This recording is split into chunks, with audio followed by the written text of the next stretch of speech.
שלום, הגעתם לתוכנית ההיסטוריה של טופי והגורילה.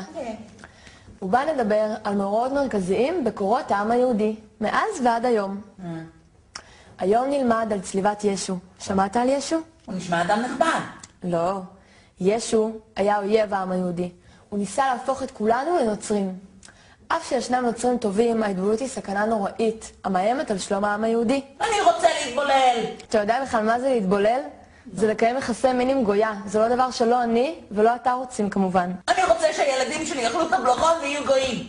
משעמם לי כאן, טופי. אני רוצה לגור בשוויץ עם גויה ולאכול טבלרון כל היום. טוב, שוקי, אם אתה כל כך אוהב את ישו, כן. אז אתה תשחק את ישו.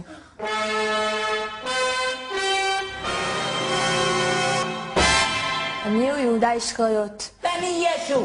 אני רוצה שכולכם תהפכו לנוצרים ותאכלו חזיר וטבלרון ויהיה לכם כיף. אתם רוצים הצופים בבית? בגלל זה אני אצלוב אותך. איך אתה מעז להטיף ליהודים התמימים? אלוהים! למה עזבתני? אתה נאצי ישו, אתה נאצי! טופי, לא, טופי, אני מפחד. אני הלכתי על המים, אני הפכתי צרצרים לעוגה. לא, אני לא ישו. זו טעות, אני משה רבנו. אל תגיעי במסמרים, טופי, לא. זה רק אפק, פחדן. לא!